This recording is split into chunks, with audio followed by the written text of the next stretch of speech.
Hello, happy Saturday.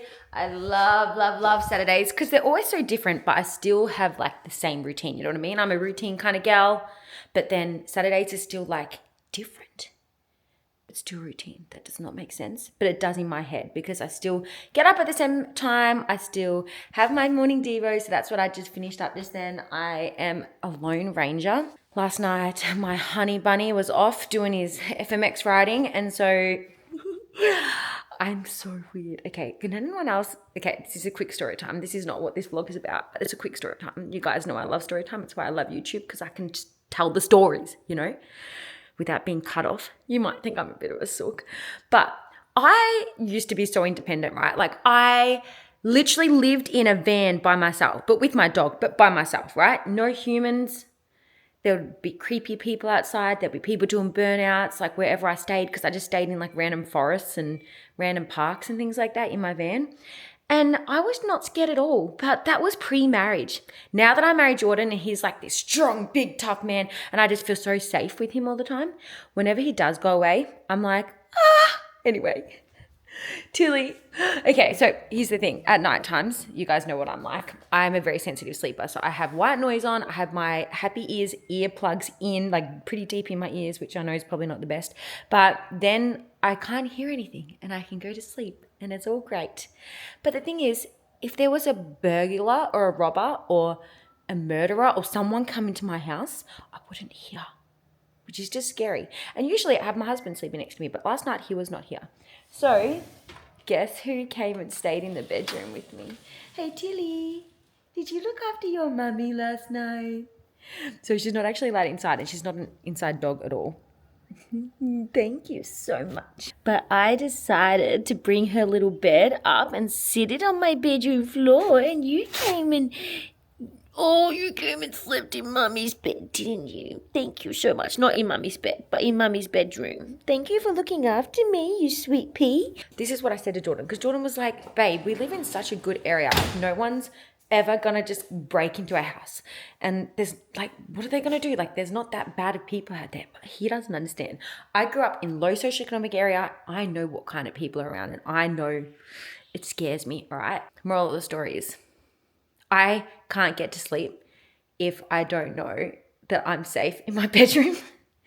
But even though I can't hear anything when I have these things on, if Tilly barked, I would hear straight away. And so if she's like up there with me and she barked because like someone came into our house, I'd be like, I'll take it out and I'd get a weapon of some sort, and I'd go defend myself. But if Tilly wasn't there, who knows? Like, people could be like stealing our stuff. I don't know, or stealing me, like kidnapping me. I'm safe. It is fine. My husband will be back. And anyway, I did my devos today and I put my husband's jumper on it because it smells like him and I missed him. And we usually always sit here together with my cute burning candle that my mummy bought me. It's a, what's that word? Like it crackles. It's a crackle candle. Oh, it's so nice. It sounds like there's a fireplace. So we usually sit here together and do our devos, but I was a lone ranger. So I just finished reading my Bible, having my Bible time. Now I'm going to go upstairs. I'm already like pretty much dressed, but I'm going to go upstairs and get fully ready because I've decided that Tilly and I are going to go on a hike this morning, which I'm so excited about. So usually we just go for a walk around our area, but I want to go for a bit of a hike. And I want to take you a little bit on my day because I want to chat a little bit about my labor plan, my birth plan, because I made it this week and then I have my next midwife appointments not for a couple of weeks away. It's kind of weird that I don't see them very often, but I'm guessing it's because I'm not in any sort of program and there's nothing, like I'm not a high risk pregnancy or anything at the moment, and let's pray and hope that I stay low risk. I'll go through my birth plan with her and just make sure that everything's okay. But I thought I'd go through it a little bit with you guys here, not in a way to like push my agenda, but just in a way so that people know what my intentions and hopes are for this labor. And obviously every single labor is different, so I'm not here being like, this is how my labor is going to go, because I know that labor can literally just like change in an instant. There's so many variables that can change and that can like affect like my plan. And even though I've created a plan and I feel like I'm feeling really organized and good about it, I still have to hold it with my hand open because like I really don't want like a medicalized birth. Like I want a physiological birth, but sometimes things can happen and I may need to be at the hands of the medical staff. And I'm very blessed that we live in a country where I have access to that for free. I'm really excited about that, but I'll go through my plan with you today as I'm like taking you on my day. While I'm in my bedroom, I wanted to quickly explain the layout of this room. This is our bedroom here. And this is where the baby is going to be sleeping probably at least for like the first 6 months.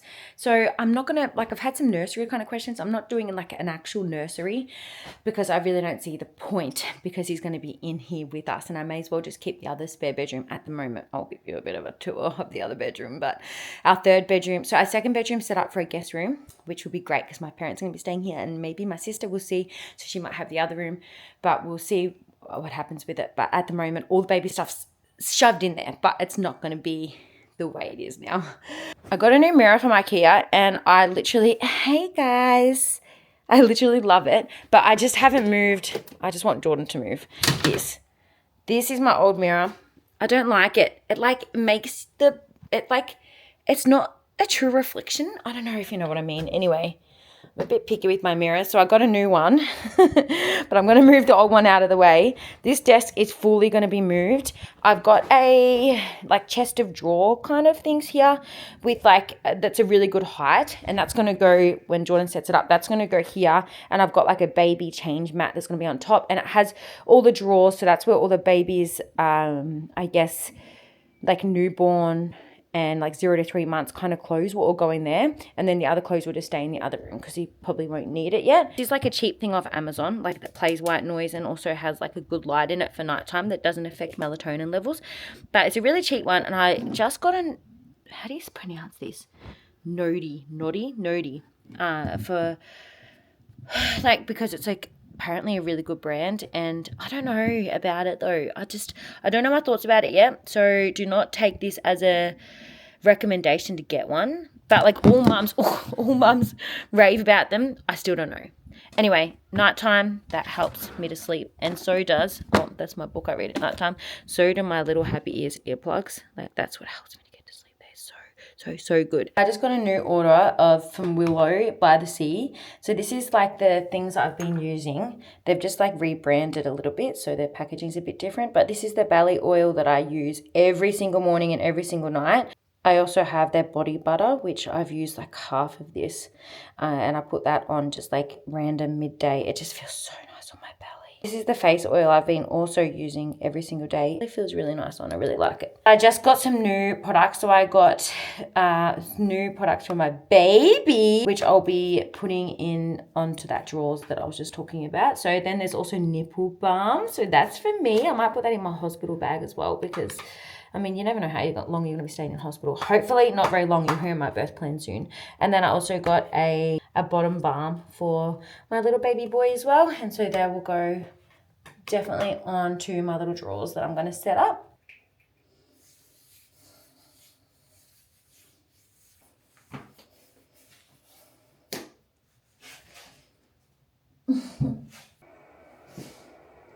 I am just making my breakfast. I'm using a recipe from my new ebook, which is now live for you guys to purchase. It is my high protein treats desserts ebook. So this has 40 recipes that are all super high in protein, super low in sugar. Everyone just needs, because everyone needs some higher protein treats in their life. A lot of the treats, pretty much all the treats can like even be frozen, so you can make it in bulk and then freeze it and then just grab them out as you want. That's what I've been doing because I tried them all so many times and just made sure they were all absolutely perfect for you guys. The protein powder that I actually am using in all of my ebook recipes is the Macro Mic, but just because this texture, this is something I've used for years. I also alternate between this and the Switch Nutrition Protein, which is the supplement company that I work with. So I really love that. But when it comes to baking and like making treats, for some reason, nothing beats Macro Mic. No, I've tried so many different protein powders in like cookies and protein balls and mug cakes, which I'm gonna make right now for breakfast. And the texture's just never as good and the taste is never as good as Macro Mic. But when you're baking with protein powders, you sometimes need to change the ratios of like liquid and dry ingredients, because some protein powders like soak up liquids a little bit faster and then some don't. So it's a little bit hard when you're creating recipes with protein powders. So I just made sure in the book that I prefaced that I'm using Macro Mike. So if people want it to taste exactly how I have made them to taste, because they're amazing, then Macro Mike's the way to go. But obviously using whatever protein powder you have at home. Like, I'm not affiliated with Macro Mike at all, so I'm not doing this to get money or anything. Literally, it's just because I genuinely love this product so much. Today I'm going to be using a banana cream pie because I'm going to make a slight different version to the ones that are on the ebook, but most of the ebook ones are like chocolate flavored or just like, oh, the peanut butter one's actually delicious. Maybe I should make, nah, I'm going to do this one. This one's just super easy, so I'm just going to be mixing all the ingredients together and then microwave. My microwave takes about 1 minute to make it perfectly. And let me just tell you, I'm obsessed with this breakfast because it's super quick and I can usually, I'm frying up eggs and bacon for my husband behind me. Since being pregnant, I haven't really craved like eggs for breakfast like I usually would have. My baby likes a bit of the sweet stuff for brekkie, you know, so this actually works out perfect. Just crack an egg in there, mate. Crack it in, crack it acca. I give like examples on just how to obviously like change up the flavor of things depending on your taste preferences. So today I'm making a banana one and I've got a few sugar-free chocolate chips in there too, because why not? Why am I making a mess? Why? It's because my name's Raya, that's why.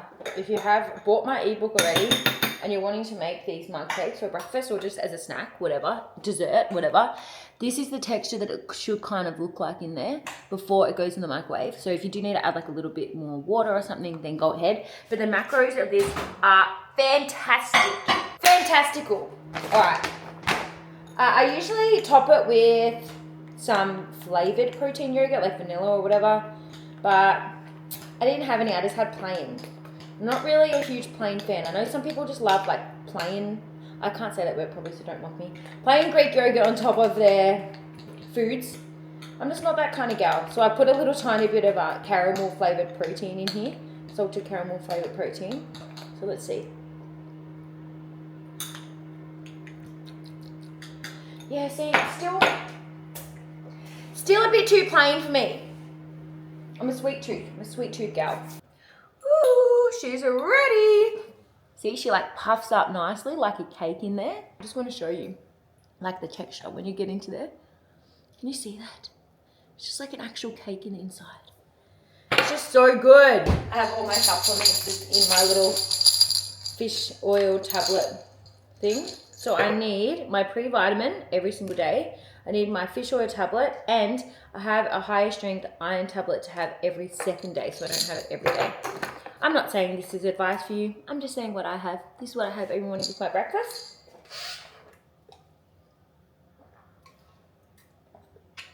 Down the hatch, mate, down the hatch. I'm gonna add peanut butter on this just because. I needed to get another jar of peanut butter. I was in Melbourne last week.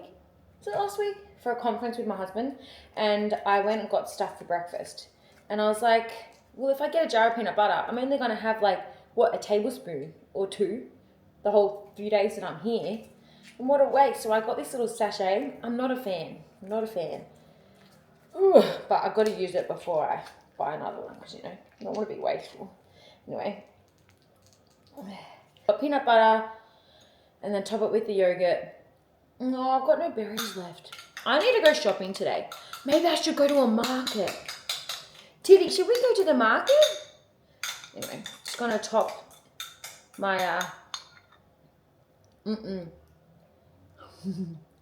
lick out the rest first. Say my prayers. Thank you, Lord, for an amazing day and for good healthy food and a good healthy body and a healthy baby and my husband's safety and enjoyment on his little FMX trip. I love you in Jesus' name. Amen. All right. 2468 dog in. My dad always has the quote, 2468 dog in, don't wait. But I said it wrong. Dog in. I like that better. Dog in, don't wait. Hang on. Let me just take a quick little vid of this because I'm doing a bit of a day in the life vlog for Instagram as well. It needs colour. It's a bit boring, isn't it? It needs some strawberries on top, but, you know, I don't have any. Let's give this a whirl. Seriously, the texture of these mug cakes is just something else. I really wish I had some berries or some fresh slices of banana. But the banana flavored protein, gotta love it. Alright, I'm gonna go eat this out with my puppy dog outside. Not many hikes in the Sunshine Coast, well, around this area, that can actually take a dog, that like a dog friendly. Because seriously, when you climb a mountain, they're always a part of a national park, which means no dogs allowed, which is so annoying because I want my baby girl to come with me. So I'm gonna go. I'll show you where I'm gonna go. I've done this mountain. Jordan and I have done it once before. It's Mountain Injury. It's only about 25 to 30-minute drive away from here, which is not too bad. I don't know if you can see it very well, but the views look cute. I posted a photo on Instagram yesterday of like a snapshot of my notes section of all the things that I really want to cook before I have this baby. So we're getting a small freezer so that I can do a heap of meal prep for Jordan and I, so that we can just easily get things out of the freezer to eat once we've had the baby and we're adjusting to a new life with a new little family. And I got a few comments. I think a lot of people reacted to it like a love heart or whatever, because I feel like people who know me well and know Jordan and I's relationship well are like excited by me doing that, right? Because they know how much fun I have and just how much it brings me to life when I get to spend time in my kitchen. That's like the kitchen, seriously, it's my domain and I freaking love it. And if Jordan ever wanted to steal my domain, I'd probably be very mad and very sad. It's my domain. Don't take it, babe. But I had a few messages from people who don't know me very well, and I just thought I'd explain it quickly. I'm kind of like, it's just kind of annoying that I need to explain this but I feel like maybe it's more out of a concern because maybe they've had bad experiences with relationships that were controlling or unfair in the division of labor or whatever. But for me personally, I love the way that Jordan and I have divided our responsibilities. Like, I love it. And it's so funny because it happens so naturally for us. Like, I know that it needs to be an ongoing conversation because different seasons change and blah, blah, blah. And I think in a lot of relationships, the conversation needs to be had beforehand to establish what roles and responsibilities each other are going to do and what each other are going to help out with and what it's going to look like, division of labor in the home, blah, blah, blah.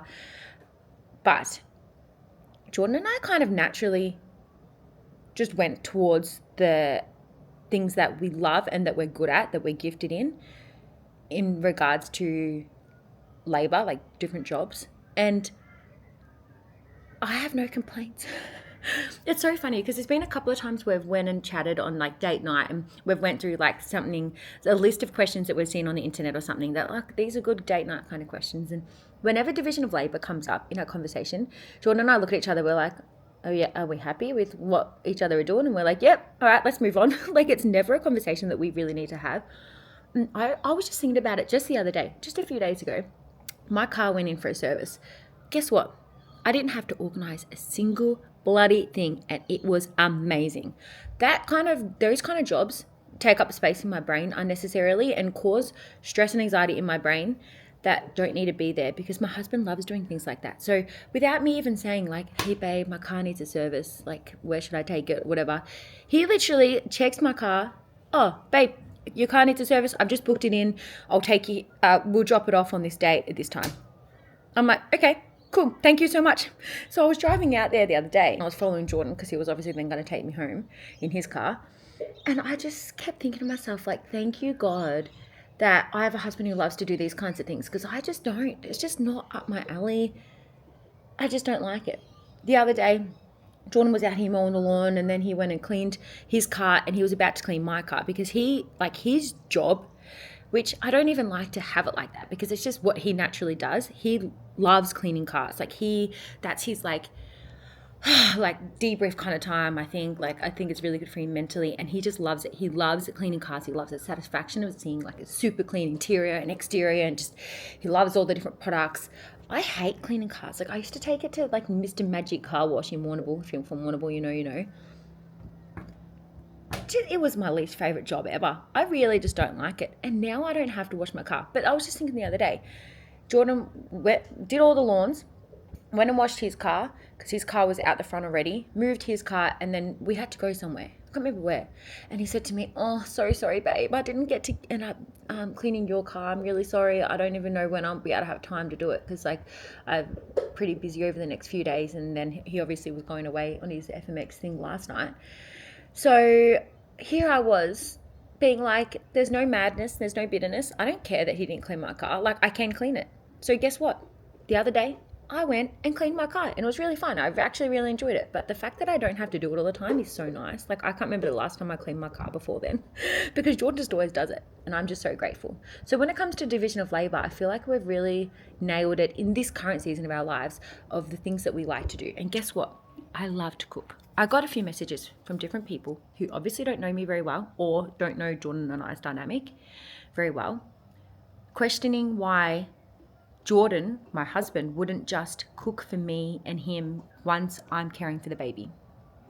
And I'm like, okay, fair enough point, I guess, but at the same time, like, just let me explain myself and I feel like you'd understand because there's not one part of me that wants to let go of that domain. There might be some days where I'm like, hey babe, like I'm really, really tired.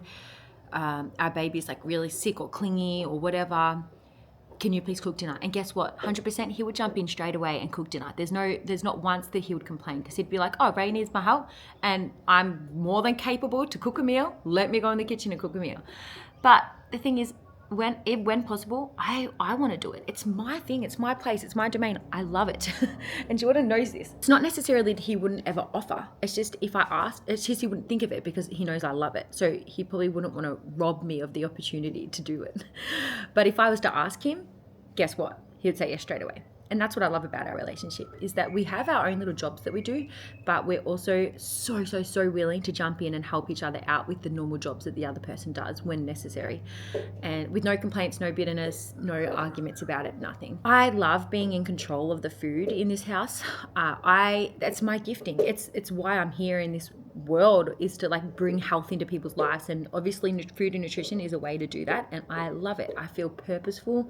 I feel like I'm blessed with the ability to like cook really efficiently and fast and like make things tasty. So I feel like it's a blessing and a gift that I've been given in my original makeup when God created me was to be able to cook good, healthy food. And so I want to be able to do that for me and my family. And I'm excited to do all this postpartum meal prep now before I have my baby so that it makes it so much easier when we are adjusting to a family of 3. Yeah, I feel like we both just have our own little jobs that we do to help make our family and home run, and it might change in different seasons, who knows, but we're always open about the conversation with each other and we're always really respectful to each other about it, and I just love the way that we work. So it's the way we do it, and hopefully that answers some questions. Tilly, we're gonna go climb a mountain. Let's go.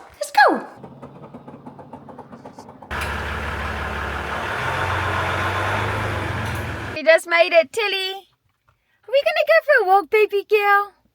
We're about to go for a walk up Mount Injury, and I'm going to be talking about my birth plan as we go up the mountain. So let's do it. Good girl, let's go for a walkie. I remember the last time, well, the only other time I've ever done this was with Jordan and Tilly. Tilly, you've done this once before. I'm pretty sure we either weren't even married yet or had only just been married. So it was like 3 years ago. And I just remember, like, it wasn't long in distance, but there was some pretty steep parts. So we'll see how I go with this big belly of mine, because I definitely get puffed a lot easier than normal, than pre-pregnancy. So we'll see how we go. But in saying that, I do feel like I've gotten fitter over the years. In my 30s, my 30s have just been great, mate. So my birth plan, I've already said I would love a physiological birth, unmedicated, all these things if possible. So the things I'm guessing that you understand already, but I want to preface anyway. These are what I would love for the outcome of my birth and labor to be. I don't expect it to go 100% to plan, but this is my current birth plan. So I wrote it out. I followed a template that I just got off the internet. I can easily put the link in the description box if someone else kind of wants something to follow, and you have a choice to edit it in Canva. and I love using Canva. So I was like, heck yes, this sounds like an awesome template to use. So I used it and just got rid of like all the things I didn't really want on there. It was 2 pages. I kind of made it down to 1 just to make it an easy little printout. During the early stages of labour, and hopefully during the whole of labour, I don't really want to get any cervical checks. That's just my own personal opinion. I've actually had one already, so it's not like I'm against cervical checks. I just think I would rather just trust my body is doing it naturally. Obviously sometimes it may get to the point where I'll be like, okay, check me, but for now I would think in my mind like, okay, I don't want any cervical checks, because I literally just want to trust my female body to just do its thing. And but the time, sorry, Tilly already has made the lead go funny underneath her foot. You fine now, buddy? So a few weeks ago, I actually went a whole day without feeling my baby move. It was actually really scary. And it got to the end of the night and I was like, surely I'm going to feel him move once I get into bed, because he moves so much when I'm in bed, and he's just been moving so much. So it was really weird that I didn't feel him for a whole day. It got to midnight and I just could not sleep. I woke up Jordan and I said, I really just don't feel right. Like I feel like I need to do something. I'm going to call the ward and see what they say. And so I called them and they said, come on in. They said, most likely everything's fine, but come on in, because it's the best way to know whether there is something wrong or not is through like fundal movement. So I went in and I was in there for like 4 hours. And as soon as they put the heart rate monitor on me, he started jumping around straight away. I was like, of course. But at the same time, just as like a normal way of, like a normal procedure that they do, they also put the contraction monitor thing on you. I don't even know what it's called. But they put both things around me, and the midwife ended up coming in after about an hour of having it on there, because they just wanted to make sure, they wanted to like see, like hear the baby's heartbeat and all that kind of stuff, and everything was fine. But after about an hour, she came in and she said, I'm really worried about the contractions that keep happening and that keep coming up on our screen. Are you feeling those? And I was like, oh yeah, I've been getting Braxton Hicks like a fair bit lately, and it is pretty consistent, but it's not like rhythmic or anything. And so, and I wasn't exactly sure, like this is my first pregnancy, so I've never really felt like what Braxton Hicks really are, but I was assuming that Braxton Hicks. And she said, oh, there's just been a fair few. I just might keep the monitor on you for a little bit longer and just check them. She came in again probably about another hour later and she's like, oh, we're actually really worried that you might be in like early labor. We're just really wanting to do a cervical check to make sure that that these contractions aren't like obviously like opening or dilating or whatever. Their thoughts were that it probably wasn't very necessary, but at the same time, obviously, like I was in the 29 weeks thing, so it was a few weeks ago, and if I was in early labor, then there's probably things they could do to help me. And so I was thinking like, okay, like just check me, see how it is, and it was all fine. Like they weren't the contractions weren't actually making any sort of dilation start or anything, so they're definitely just Braxton Hicks. I just have very consistent ones, but I think my sisters all did as well, so I think it kind of runs in our family anyway. So that goes to show I'm not against cervical checks, but I just don't really want to have them in labour if I can, or at least not have many, just because I just don't want the whole like, oh, I'm only 3 centimetres and then it could take hours to then get to 7, or you know, and our bodies like don't go off a time. Like I just think sometimes the hospital's way of doing things is very like strategic and like in order and follow certain time frames and time limits, but just the more and more research I've done, the more I'm like, every single labour is just so different, and there's deviations from the norm all the time. So I don't want to be like misled, or also don't want to be disheartened if it's not very far along. So I would, to be honest, just rather not have any or have very minimal. So that was one of the things I put on for during my labour. Another thing, like I want to have access to running water, so I want to labour as long as I can at home. That's my ultimate plan, and then go into the hospital when I feel like things are really kicking along. My dream would be to literally get to hospital and have the baby within an hour of being to the hospital. So I really want to be like far along, but obviously there's no way you can tell, and I obviously like the thought of giving birth on the side of the road is obviously not ideal either. But if I accidentally have it at home, I would love to have a home birth. Anyway, I would rather stay home for as long as I can. And so I'll like maybe be utilizing the shower. I'll have my birth sling and my birth ball, so I'll be really trying to utilize like really natural kind of positions that really help the baby to move down in a good amount of time. I'm going to have my worship music playing in the background, and also my Christian Hypnobirth app. I just think it's going to be really nice just being reminded that God's got this and that He's made my body perfectly to actually do this. And I also got a pregnancy pack with my homeopathic drops that I got in my first aid kit. If you're following me on Instagram, you probably would have seen me post about it. It's like really obviously natural like drops. So you put a couple of drops under your tongue, however often, for all different like sicknesses and things like that. But she actually has like a pregnancy bundle, and one of them is peaceful labor, like calm and peaceful labor, and also to help bring on regular contractions. So I'm going to be having both of those as well. There's also a natural oil, an essential oil mix that is really good too, and I can't remember the name of it, but I've got it at home, so I'll put it in the description box. I'm going to be having that to sniff on and things like that if I like just during labor. So I'm going to be trying to keep the place really nice and dark just to keep melatonin levels high. So the more research I've done about oxytocin, which is the thing that really like helps bring on labor, is that it's 10 times more effective if it's paired alongside melatonin, which is why a lot of natural births, like natural labors, start in the middle of the night, because it's when our melatonin levels are high, and which totally makes sense.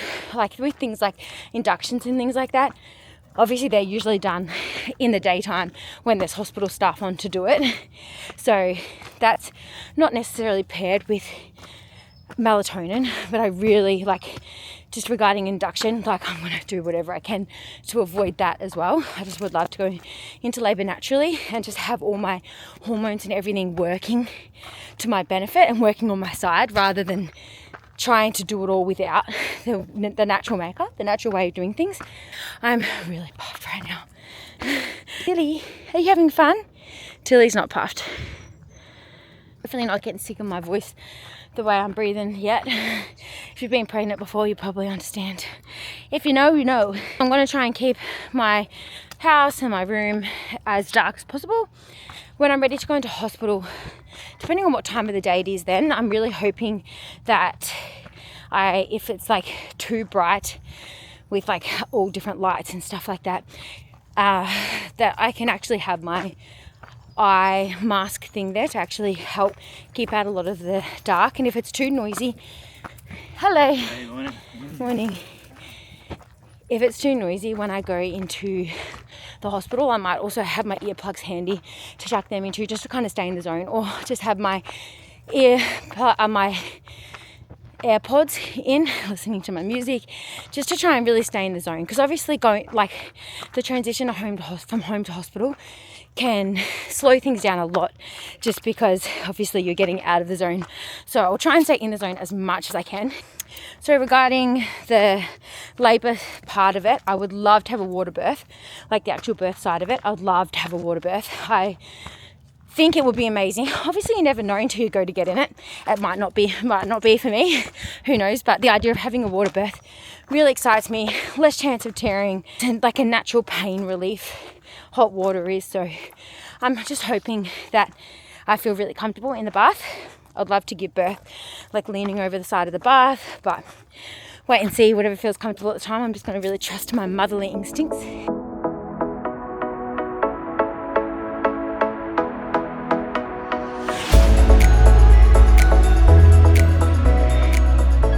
I've also in my birth plan said no to an episiotomy.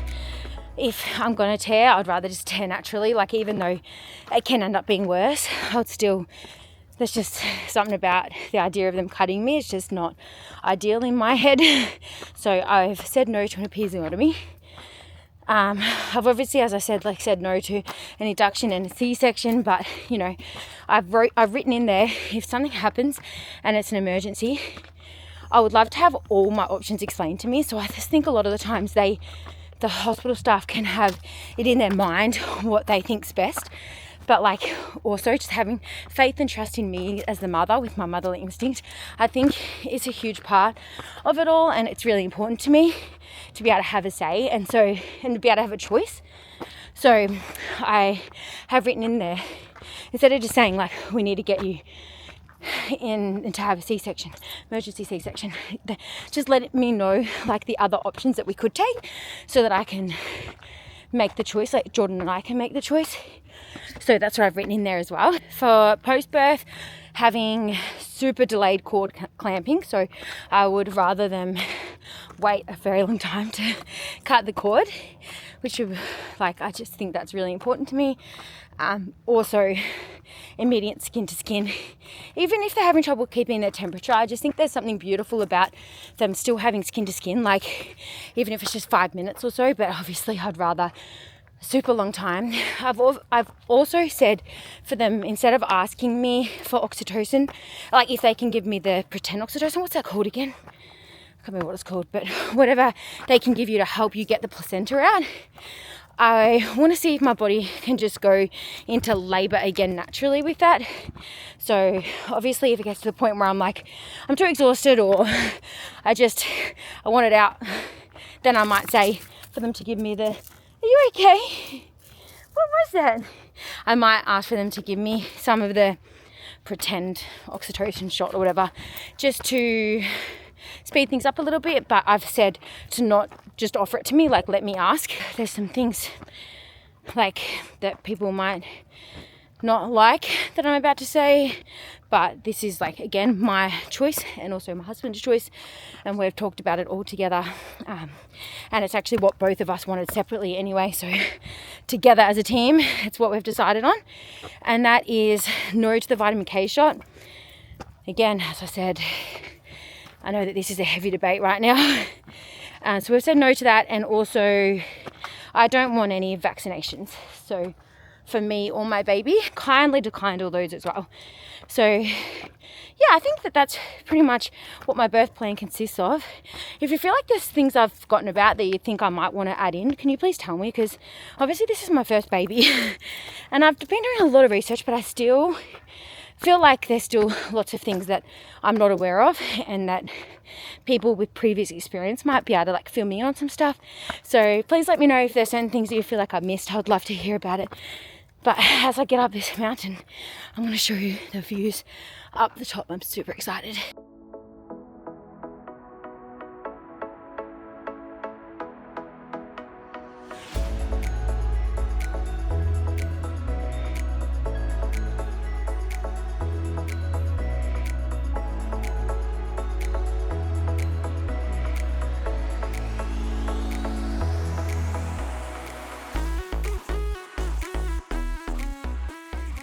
This is so beautiful. There's like the Glasshouse Mountains over there in the distance. All the Sunshine coastline. So beautiful. That's the island, that little tiny island there. Tiny island there. Cute little cafe in Makula called the island. Mount Coolum.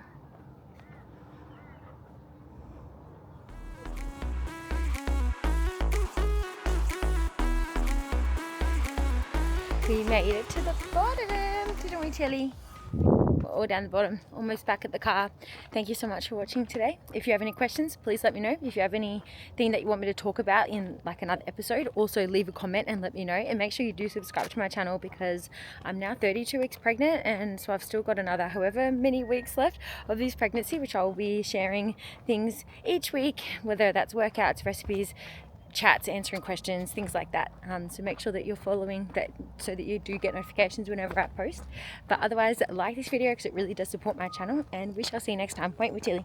See you next time. See you next time.